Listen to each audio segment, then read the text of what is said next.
Good day, everyone. We're just gonna give it a second while people are still joining. All right, we'll start the show. I'd like to welcome everyone today to this webinar about Salesforce data, specifically migration and dashboard visibility, looking into and how we can lift an organization through improved data visualization, quality, and usage within the platform. My name is Rob Haas. I am the founder and data evangelist of Sphere Data Solutions Group, and I'm joined here by Neeraj Garg, who is the COO of Aplusify. Hi, hello everyone. So this webinar, we're really excited. We're looking at as a part two of a series where we started out with Salesforce user adoption and migrations, and where do you start? So if you didn't get the chance to join, you can actually go back to Aplusify's website and view this webinar on demand. We think it was a great starting point. We've gotten a lot of great feedback from organizations on it. And we look forward to hearing your feedback if you are able to go back and view it. But jumping right in, when we talk about systems and when we talk about Salesforce and particularly the functionality of a system, anything that we do, it really has the foundational element of data. And whether you are far into your Salesforce journey, or you're just joining the community through a recent implementation, most likely data is probably a foundational discussion within the organization. And we'll go through a couple of different examples of probably things that are very relevant to your world today, and have some discussion points around what we're seeing, some impact to what we're seeing, and some potential solutions to help everyone out a little bit. But the first place that you always do check with is the data health check, and that spans from end to end. From not singularly focused on one department within the organization, but as companies launch this, get user adoption across the different departments. That's the membership team, that's the events team, that's the education team, technology team. The common thread is often that if something is going good or bad, it focuses on the data. The dashboards that you build look at the data. The user experience that you build focuses on the data. The consistent business planning focuses on the data. So when we talk about a data health check and we talk about how important this is to the organization, it's pretty close to the top of the list. And you'll see on the lower right hand side of the screen, according to Ringlead, bad data is actually the second largest issue among Salesforce users. And so when we talk about a health check, we talk about looking through your Salesforce instance. And we'll go through some examples of identifying data inconsistencies, where reports might not be checking out quite right, where you might be getting errors in the system, or you're not sure if it's right, and it may be a result of bad data. And we'll get into some examples of what we consider bad data. And then really getting back to reporting back, what is the source of the information? Where did something go wrong? Was it manually inputted wrong? Is it an automation process that might be adjusting data, or is it due to a migration where bad data came over? Neeraj, what are your thoughts on this particular data health check? I think, as you rightly said, Robert, everything that is there in the system, whichever system you are using, whether it's Salesforce or you are using an AMS system or any other marketing tool, it all revolves around data, because the ultimate aim of using a system is to actually store data and maybe churn the data, analyze the data, and get dashboards and reports which are actually useful for you to understand your customer or the user for which you have actually built the system. And if the data within your system is not right, when I say it's not right, I mean that it's inconsistent or it's incomplete or there are some errors in it, right? So then it actually puts your customers' trust at risk, right? Because it's all data that helps you identify your customer and know your customer. And if that data is wrong, I think then obviously the whole point of using an automated system and storing data uh, proves not useful. And I think most of the times we have found issues which are not actually code issues or maybe system issues. They are more issues pertaining to data. And that is why we suggest to a lot of our customers to do a data health check, so that we actually know what kind of data we are sitting upon, right? So if you have like 100% data, how much of that data is actually not consistent or incomplete or missing? So I think that regular health check is very, very important. It's more or like maintaining the health of your vehicle or your car, because if you don't maintain that, I think in the long run it will give you more issues. So if you don't fix these underlying data issues, the whole point of using a system is worthless. Yeah, and while this seems overwhelming because whether you're a technology guru or you're more on the user side where you just want to get the information out, it can seem overwhelming. But when we break down what we consider bad data, there's typically 5 general buckets that we're looking at. And by no means is it something that has to be overly complicated. In a system like Salesforce, where there does take a certain level of technical knowledge to run it. Quite often, the when we say dirty data or we say bad data, the issues can actually be quite simple. And quite manageable. But it's often, just trying to figure out where to start. So when we are defining what we think is bad data, we can start by duplicates, and that's where duplicates are you have multiple emails addresses in there. And that could be that someone couldn't remember what their account was, and they went in and they created a secondary account. It could be different first names that it is the same person, but someone went in and they either wanted to create an incognito account, something that they didn't want to associate to themselves, or they couldn't remember and they used a nickname of sorts. Or it could be multiple addresses. Again, often duplicates are associated to someone having login trouble, access issues, and having to create a second account, which has significant impact not only to trying to run accurate reporting, but really I think the most important thing is we think about dirty data and we think about the system health. What's core to everything we're talking about now is the user experience, because the user experience is kind of the nucleus of the discussion.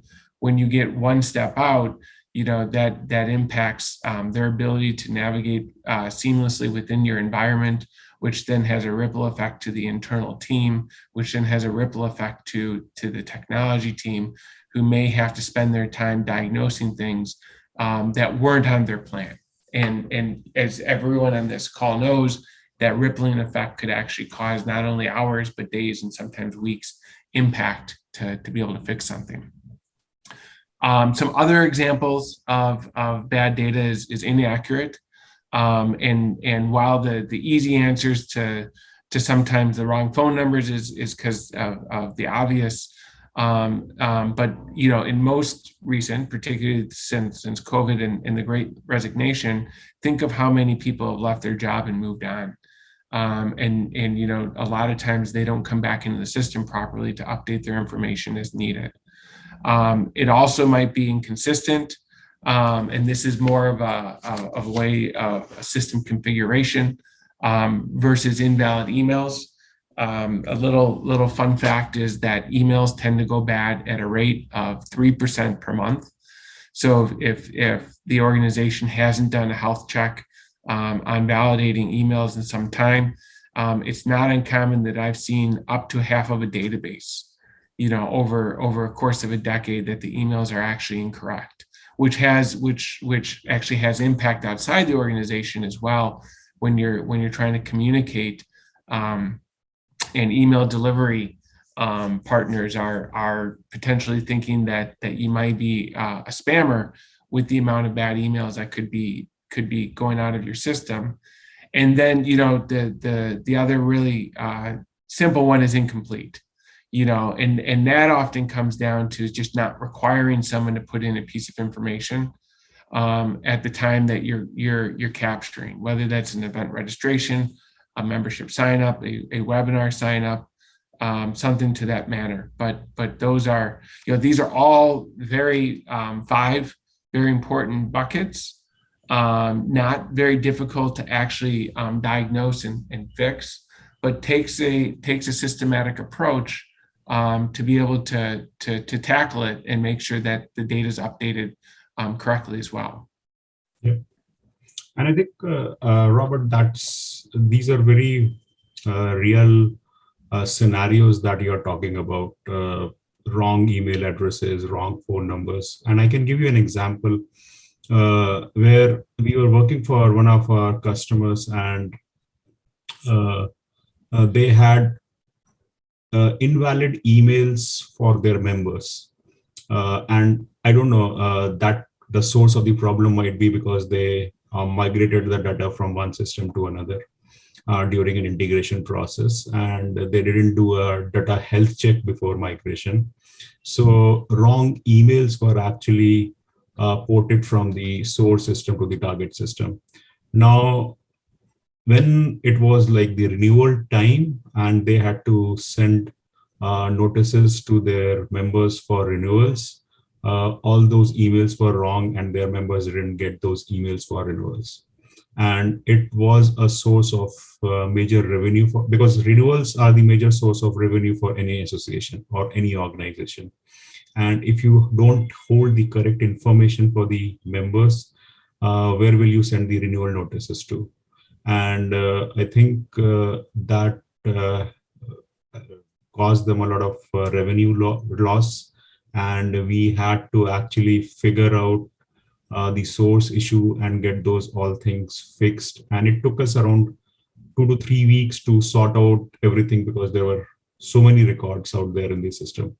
So they lost those 2 to 3 precious renewal weeks, and that was a source of loss of revenue for them. So it was a very small mistake where the email had got some, when it was actually migrated, it got some extra character into that email, which actually made all emails wrong and which they never checked. So I think small mistakes like this, if you don't do a proper data health check, either regularly or before migration or after migration, causes these kind of issues, which can have replicating effects all through, right from the marketing department to the sales department to every other department. Correct, and right on to the customer support department when people aren't able to access their information correctly, which which we covered extensively in the last webinar, where we talked about that rippling effect into the organization. That's true. When we do talk about sources of bad data, we just we did touch on one just now where we were focused on the legacy data migration that is a clear one, and it speaks to the planning process and how important that planning process is. And then and part of that is not only the planning, but then the testing, and then the user training as part of that as well. And that's often, probably maybe up to 50% of the cases in some instances are often due to training issues where someone wasn't aware of a particular process and how the system is being used. And so as data is being entered, a simple sidestep would cause a quite a significant impact to the organization. But there's a couple other really important ones too. The ones that when we say jobs not scheduled properly, quite often Salesforce is built on automated processes that operate on a schedule, and that could be a nightly schedule, it could be a weekly schedule, but it often looks to execute on changing, on looking at information, updating information where it sees fit, and executing in the background. And sometimes a really simple example of jobs not scheduled properly might be in the duplication or the merge management properties of a platform like this, where you look at information constantly coming in the system, and setting up the rules of engagement where it looks at particular key factors. If it identifies two records, which record should it take? And if anyone on this webinar has done this manually, you tend to see two columns and you decide which data you want to keep and which data you want to leave behind. But it's not uncommon that if the rules of engagement are not set up properly, you could actually be discharging all of the good data and only bringing forth the bad. Can you think of another example, Neeraj, in terms of jobs not scheduling properly? I think most of the times when we are actually running different processes, jobs have to be scheduled for a particular period of time. Now, all these jobs that we schedule work on different triggers, right? So there is a certain event which trigger these jobs to run. So most of the times there is either a insert stuff, something getting inserted into the records that triggers of these jobs, or there is an update process that triggers of these jobs. Now, it's very, very important for the person who is supporting or scheduling these jobs. One, I think, to make sure that these jobs are run at a time when the users are not using the system. I remember a time when there was a job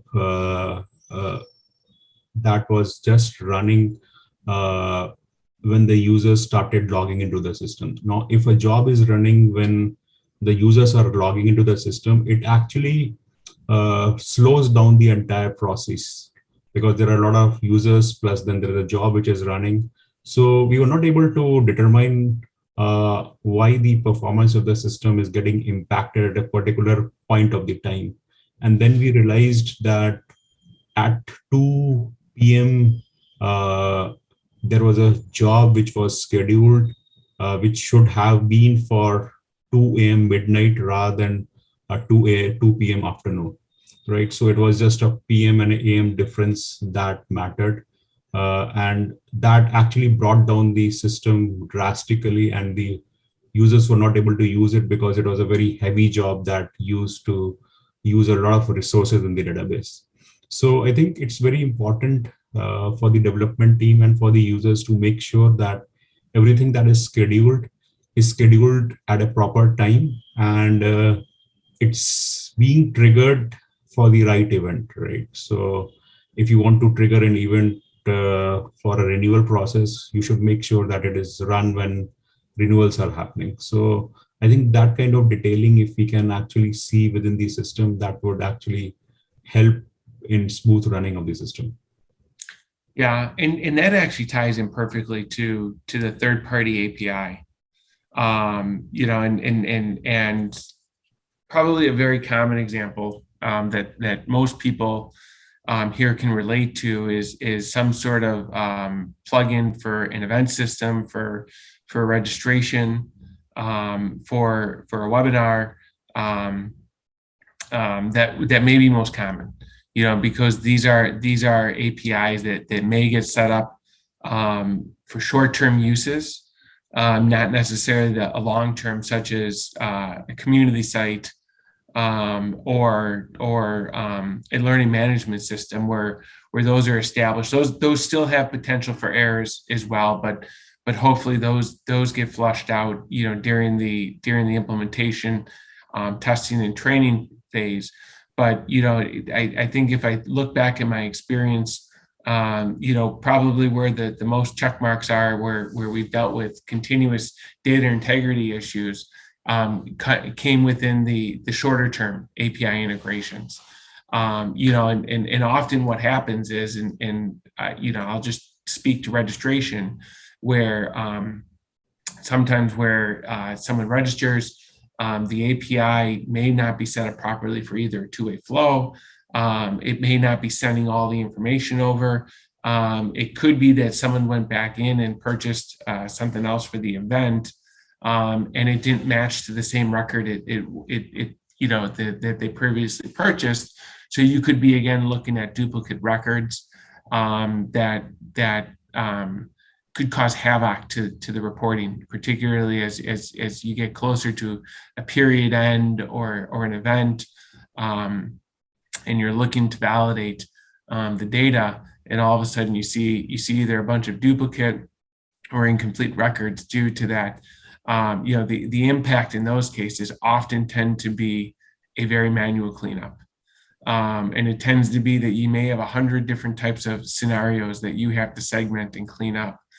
And so very, very, unfortunately, very common, but fortunately very preventable too, and often it lead, this how it many times comes back on the technology team, but it's often preventable by actually including the entire team from the get-go, talking about the scope, and mapping out that flow of data to set proper expectations. Any other thoughts on that particular part of bad data? I think obviously third-party APIs, when we do, it's more or like connecting two systems together, because you are trying to connect a system through an API. Now, when you're trying to connect two systems using an API, obviously there is a transfer of data between these two systems. And whenever there is a transfer of data between two systems, it's very, very critical to say, or maybe check that the data that is getting transferred from one system to another is validated by the business users, because they are the ones who understand that data best. It's not the technology team who understands the data, because it's the business users who own the data, and they should make sure that whatever data that is getting migrated through a third-party API is correct, so that when we migrate the data to a third-party system, that bad data is not getting transferred there, because then you will have two systems with bad data instead of one system with bad data. So whenever there is a third-party API and we don't do a data health check, I think we are just multiplying our problems, because we are transferring bad data without doing data health check. So I think third-party APIs integration has to be dealt with very carefully, especially at the database level or at the data level.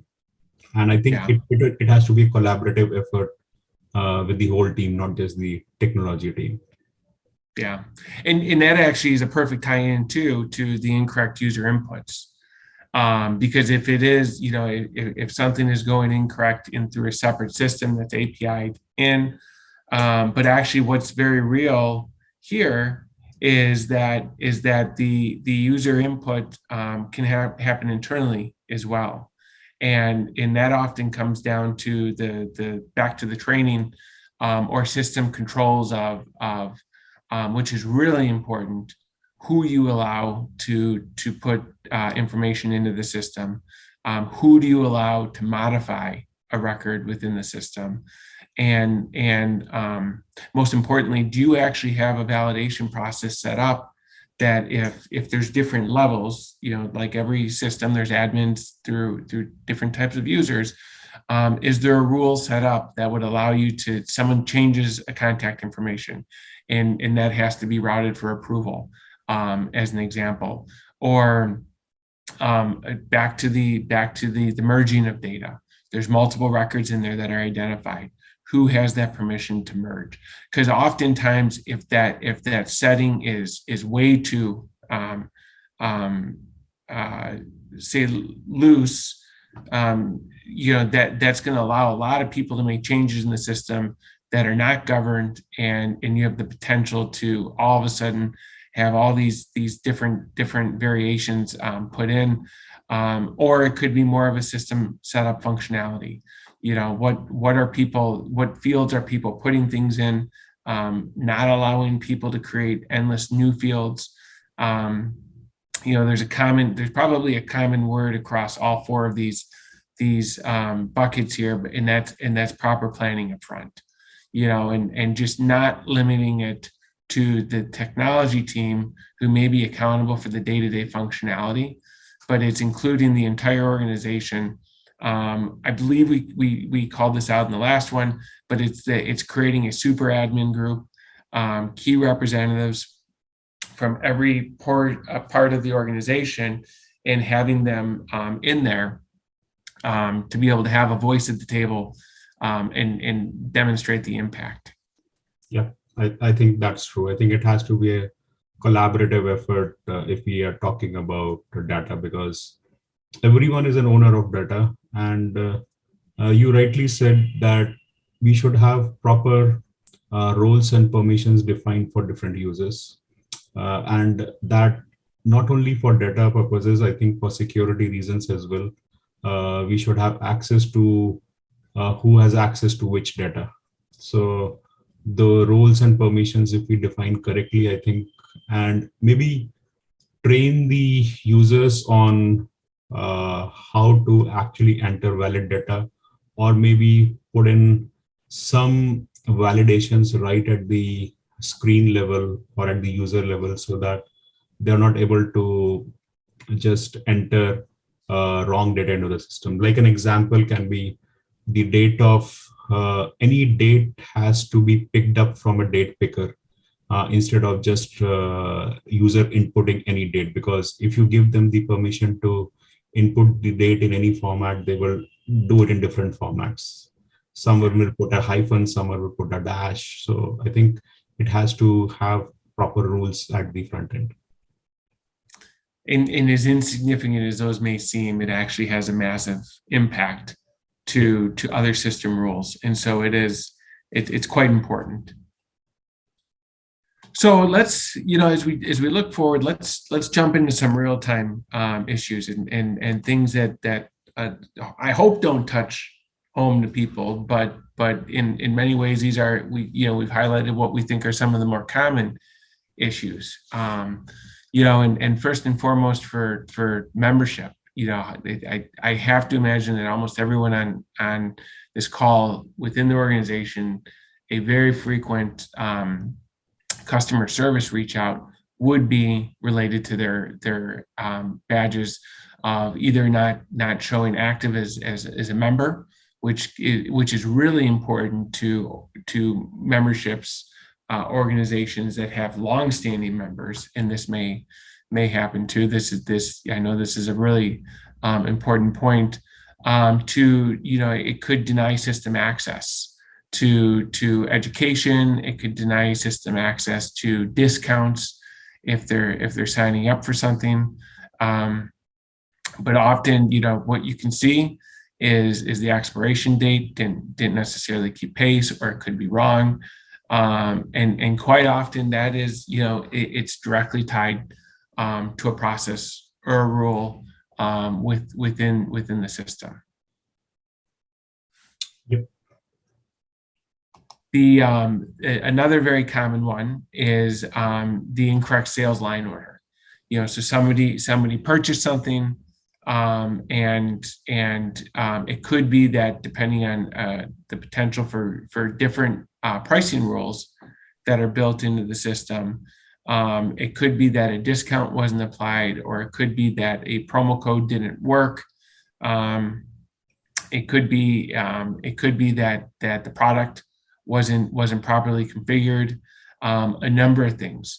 But again, whether going back to the last one of a system membership, to an incorrect sales line order item, which also then often relates to a missing term ID, because if something in the active workflow wasn't configured right, everyone on this call probably uses a dashboard that has a similar look to this. And when the numbers begin not to tie out accurately, where you could be looking, there could be a number of different dashboards you look at, but in this particular case, you could be looking at number of members within a region that might not tie to the exact number of total members. It could be product sales that don't match back to the number of actual revenue dollars.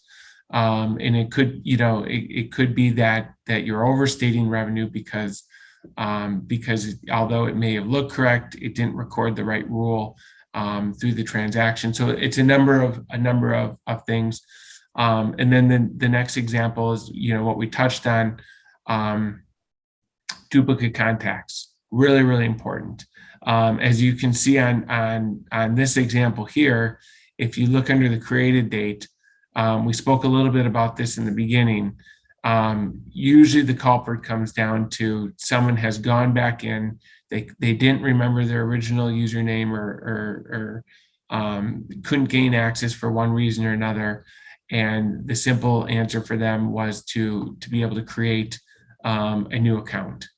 And while it doesn't, perhaps might not seem like a big issue to correct, if we think about the matching logic in some cases like this, finding those duplicate users, matching on names isn't always the best solution. If you were going to say, well, I might match on membership ID, if they're creating new user accounts, that could be two different IDs. So a number of different reasons that could have, but all things that'll have impact to not only foundational planning, but customer service, to reporting, to the financials at the end of the period, the quarter of the year. Any other thoughts just to highlight on these examples, Neeraj? Yeah, I think just on this duplicate stuff, what I would suggest is most of the times the queries or the support queries that we get are related to that I'm getting these 2 duplicate records or 3 duplicate records in the system.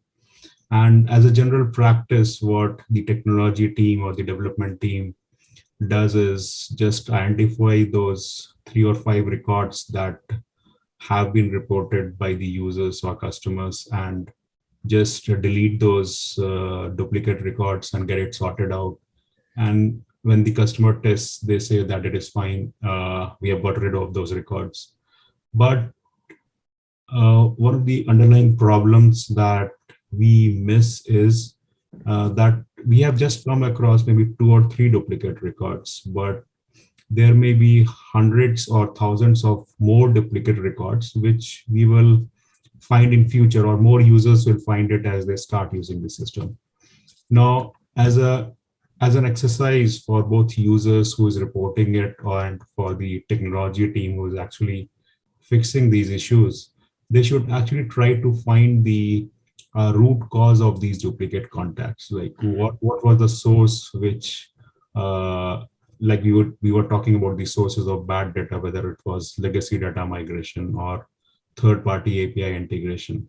Now we should find out like why those duplicate contacts were inserted into the system, and try to find the reason, and then try to identify all the duplicate records in the system which exist, rather than just finding those 3 or 4 which have been reported. Now, what will happen then is, if we identify all those records, we can actually fix them in one go, rather than getting multiple queries for it. So I think I would suggest both the business users team and the technology team to maybe handle these kind of issues in a manner which provide a permanent fix to the system rather than temporary fixes. And I think that is where data cleansing activity comes into picture, where we regularly clean the data. Yeah, So I mean that the getting to the root cause is critically important. Not just it's actually fixing versus just putting a band-aid on top of something that's much bigger. yeah. So the next one, obviously, as we looked at those first 3 examples, everything leads up to a dashboard, and a dashboard in so many cases is a lifeline of proper information to an organization. It provides insights. It can provide lagging insights that look backwards, depending on the system configuration. It can provide leading insights that can help kind of predict whether it's future sales, whether it's pipeline, it's conversions. Because that is actually something that we haven't talked about as much on this, but tying that back to being able to give a proper snapshot in time to the organization is so important. Because if we think about each respective area of the organization, and we think about modeling out the successes that we need to achieve, having the accurate data and making that proper planning is so important. But just back to the point that Neeraj just made, is it's not about correcting individual issues when you do see them. If you see things that are incorrect in the examples of the term, the incorrect or missing ID or duplicate records, that often means that there is a systemic problem. And whether that means that you just actually went through an implementation, it could mean that perhaps you just went through a system upgrade, that you went from one release to the next type of upgrade, or you potentially implemented a new API service, like we talked about with an event registration or platform. Just having that critical time to plan it, test it, train the team on it. But then this is what I would say is that last critical step is through validation. It's just as important if everyone is working in a sandbox. It is critically important that you take the time to develop these dashboards to identify the potential for bad data, and compare them to what the live environment is before publishing, because it will save days and possibly weeks or months of cleanup down the line if you can take that time, build the proper dashboard at the end to identify these potential data errors.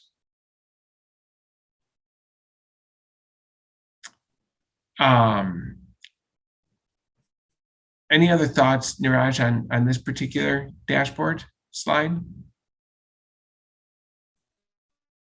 I'm afraid that we may have an internet connection issue. We'll move on to the next slide, which is the data cleansing cycle. So as we get into as we move forward and we think about Neeraj touched on this, is not systematically putting a band-aid on individuals, but thinking about the bigger picture. When you find duplicates, there's ways to handle it manually, and I've seen this where individual departments take on this monumental challenge to correct all this data when it doesn't necessarily need to be that way. There are processes and abilities to correct batches of data at one given time. But it's really there's some really important processes that you do have to go through in terms of identifying the scope, running a test in the sandbox, seeing what the impact of correcting that data looks like, and then does that impact other parts of the business?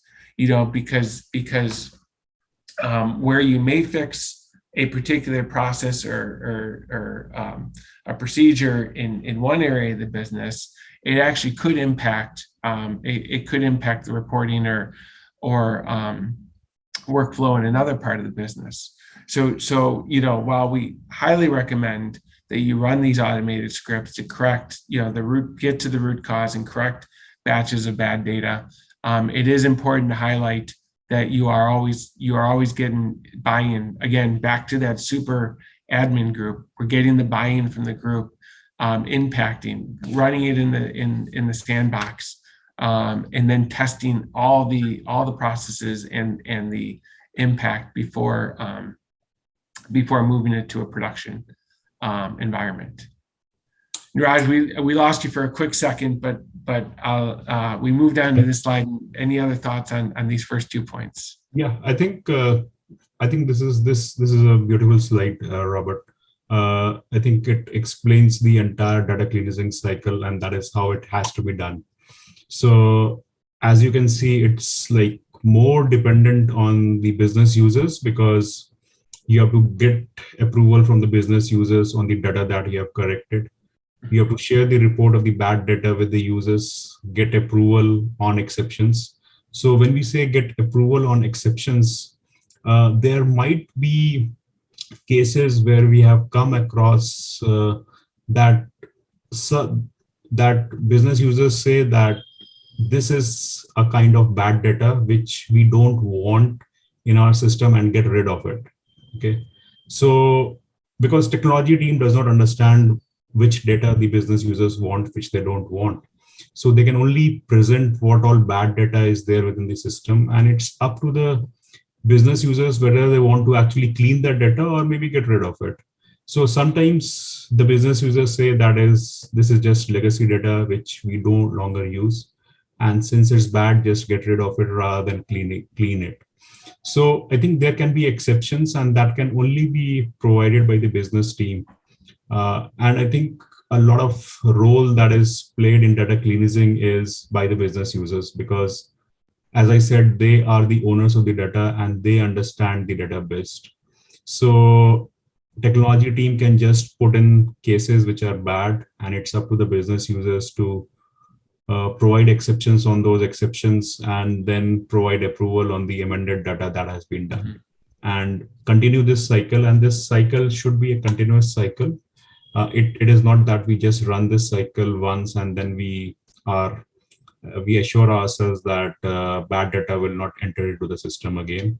Bad data will continue to get installed or enter into your system, because you will have users using it, you will have migrations happening, you will have integrations happening. So bad data is going to enter into your system. The only way is to run this data cleansing cycle maybe every month, every quarter, depending on what your business suggests.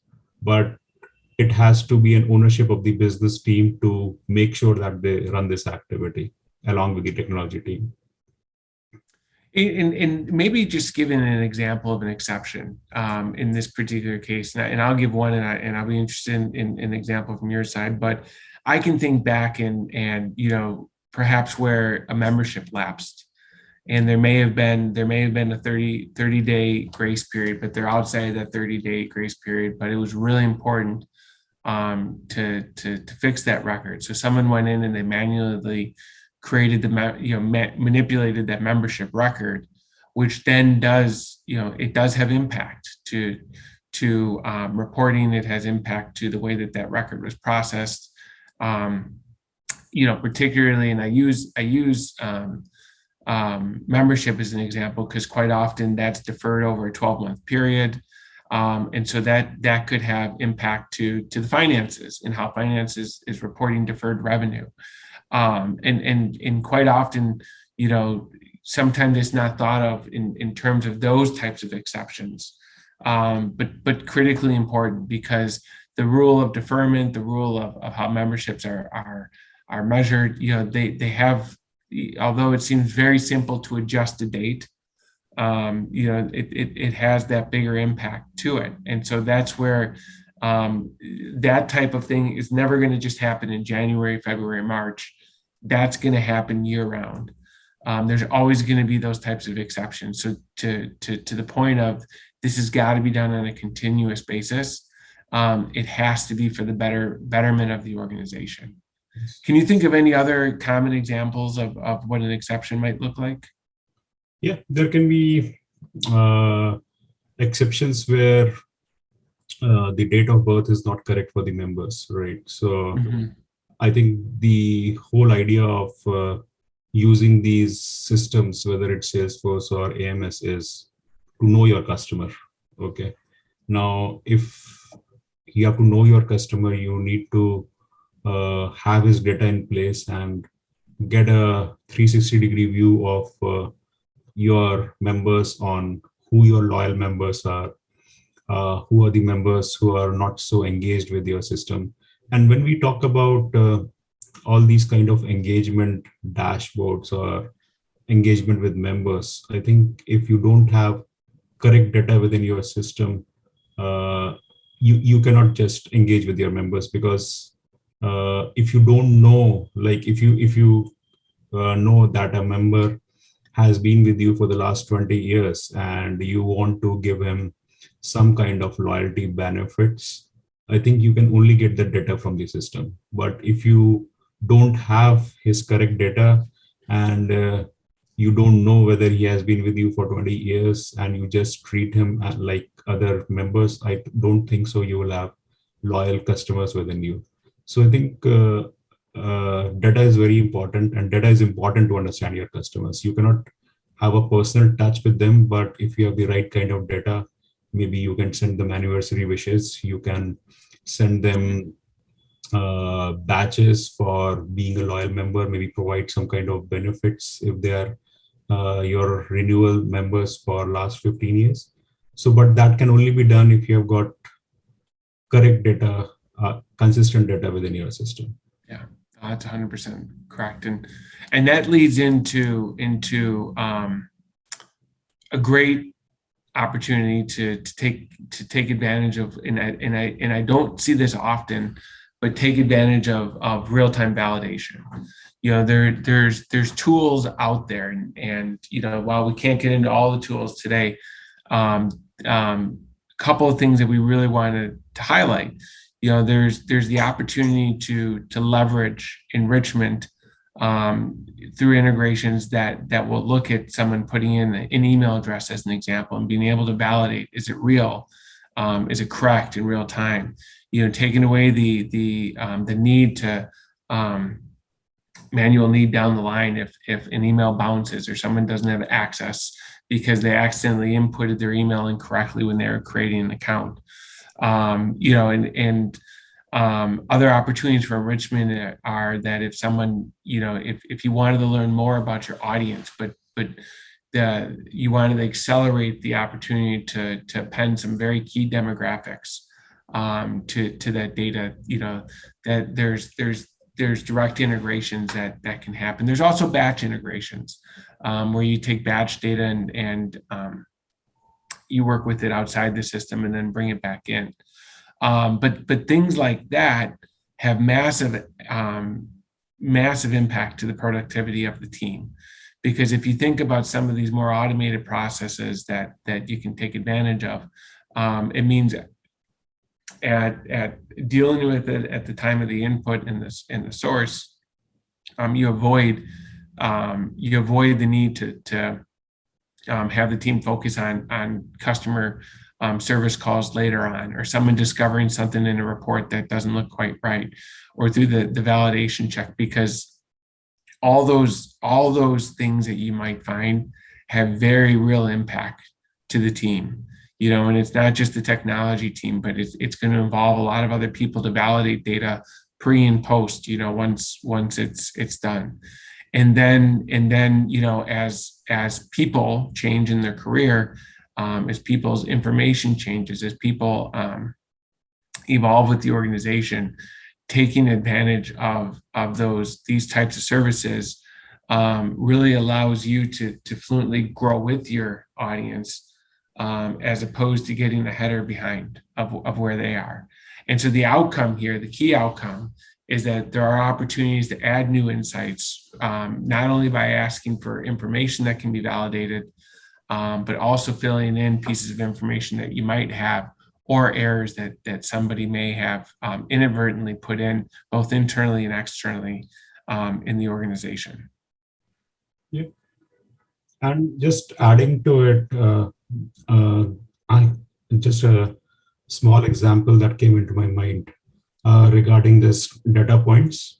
So we had this customer that we were working for, and they were very, very conscious about maintaining very correct data within the system, and they had a lot of analytics tool they used to run to understand their members. Now, based on their analytics, they found out that they have a member called John, who has been their member for the last 10 years. He has been renewing his membership for the last 10 years. He was an active donor. He was participating in their events, and he was attending their webinars. So he was a very active member. And when they realized that for the last 1 year or so, he has not been so active. They had sent renewal notice to him, but he didn't renew his membership. So, but since they were maintaining that kind of information within the system, and they had those kind of analytics tools, they realized that John has lost his job 6 months back, right? And that is why he was not so active, and he was not able to pay their dues. So what they did was they started sending him links to find jobs based on his skill set. And they, instead of sending a renewal notice to him, right, they renewed his membership as a loyalty benefit because he has been renewing it for the last 15 years without any cost.